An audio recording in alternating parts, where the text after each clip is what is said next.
మీ business ను develop చేసుకోవాలి అనుకుంటున్నారా? మీ పరపతిని పెంచుకోవాలి అనుకుంటున్నారా? అయితే ఓకే టీవీ ద్వారా L band, Aston band ad, scrolling ad, ad with voice overs, logo bug, video ads ద్వారా మీ యాడ్స్ ను పబ్లిష్ చేసుకోండి. సంప్రదించవలసిన phone number 8520917933. Jeevan Reddy uncle, జై శ్రీరామ్. బాగున్నారా?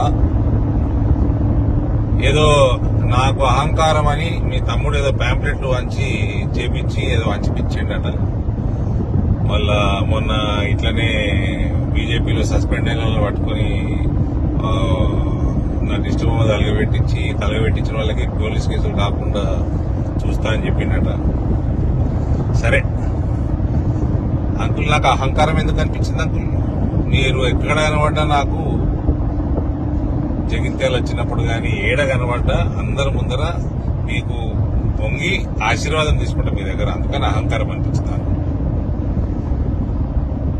రెండోది, లేకపోతే మీకు ఒకప్పుడు భారతీయ జనతా పార్టీ ఉన్నట్టు 3,000 ఓట్లు 4,000 ఓట్లు జగిత్యాలు వచ్చేటట్టు అట్లా ఈ మధ్య లేదు, మీ చెప్పు చేతల్లో నడుస్తలేదు అన్న పరిస్థితి ఉంది. కాబట్టి పార్టీని పెంచినాం కాబట్టి 5 సార్లు మా మీద అటాకులైనా, మా ప్రాణాల మీద మా ఇండ్ల మీద అటాకులైనా దగ్గరుండి పార్టీని పెంచినాం కదా. అందుకని అహంకారం అనిపిస్తుంది మీకు.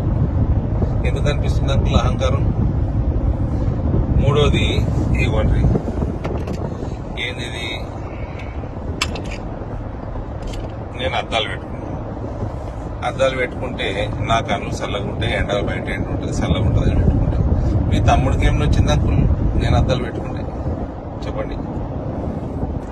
అయినా మీరు 2014లో నాకు గుర్తున్నది, మీ ప్రియమిత్రుడు డి శ్రీనివాస్ కొడుకుని నేను అప్పట్లో రాజకీయాల్లో కూడా లేకుంటే లాస్ట్ ఎలక్షన్ అని నిలబడతా అన్నారు. 2018లో లాస్ట్ ఎలక్షన్ అన్నారు. తర్వాత 19లో ఎమ్మెల్సీ అయినరు. నీకు 2026, 25, 19లో కాదు 2020లో అయినరు ఎమ్మెల్సీ. 26 దాకా ఎమ్మెల్సీ ఉన్నారు మీకు. తర్వాత 2023లో మళ్ళీ ఎమ్మెల్యే లాస్ట్ ఎలక్షన్ అన్నారు. గెలిస్తే మంత్రి వేద్దాం అనుకున్నారు. కానీ జగిత్యాల ప్రజలు మిమ్మల్ని మళ్ళా 18లో 60,000తోటి, 23లో 20,000తోటి మీరు మిమ్మల్ని ఓడించారు. ఇప్పుడు మళ్ళా ఎంపీ నిలబడతా అంటున్నారు. మళ్ళా లాస్ట్ ఎలక్షనే అంటారు మీరు. అంటే మీరు మీ పార్టీ మీ ఇష్టం, కానీ నాకు ఒక కథ యాదకి వచ్చింది.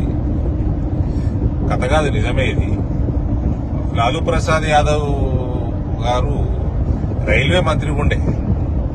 రైల్వే మంత్రిగా ఉన్నప్పుడు ఆ టైంలల్లా 90లలో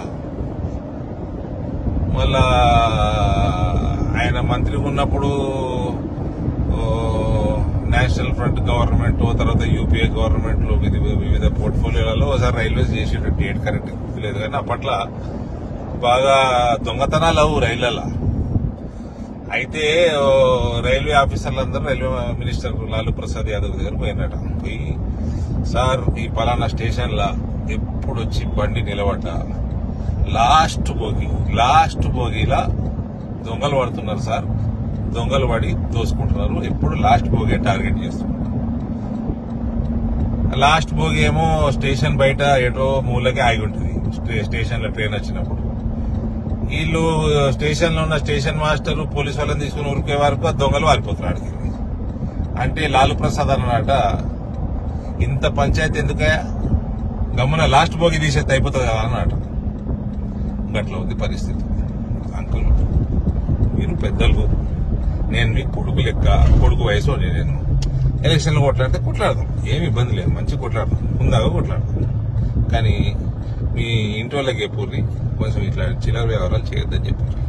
నాకు వాజాబ్తా భారతీయ జనతా పార్టీని కాంగ్రెస్ పార్టీ తోటి ఈక్వల్ గా ఓట్లు తెచ్చినాం కదా ఎలక్షన్లలో, అసెంబ్లీలో. ఇక పార్లమెంట్లో అంటే ఎడదట్టుకుంటారు. నాకు నేను చేసిన వాగ్దానాన్ని చేస్తే మీరు 45 ఏళ్ళు చేయలేంది మీ పార్టీ, మీరు నేను తెచ్చిపెడితే రైతులకి. ఇప్పుడు అంతా అవన్నీ నేను చెప్పిన పనులను చేసిన, నేను పార్టీని పెంచుకున్నా, ఇవన్నిటితో పాటు రామమయం ఉన్నది. అంతా మోడీమయం ఉన్నది, రామమయం ఉన్నది, హర హర మోదీ, గర్ గర్ మోదీ ఉన్నది. ఇవన్నీ కలిసి వస్తే మీకు బాధ. మళ్ళీ ఈ లాస్ట్ ఎలక్షన్, మళ్ళీ లాస్ట్ టైం ఓడిపోతామో, మళ్ళీ ఇంకొక లాస్ట్ ఎలక్షన్ ఉంటుందో తెలియదు మనకి. కాబట్టి ఇవన్నీ వద్దు. మీరు పెద్ద మనుషులు, మీరు మమ్మల్ని ఆశీర్వదించాలి. మనం ఇద్దరం ఎలక్షన్లు కొట్లాడినా కూడా నేను వచ్చి మీ దగ్గర ఆశీర్వాదం తీసుకొని కొట్లాడాలి. అట్లా హుందాగా చేసుకోవాలి రాజకీయాలు. వినరా అంకుల్? మీ తమ్ముడికి ఎప్పుడు జరా ఈ చిల్లర పనులు పని చేయమని చెప్పారు. భారత్ మాతాకి జై.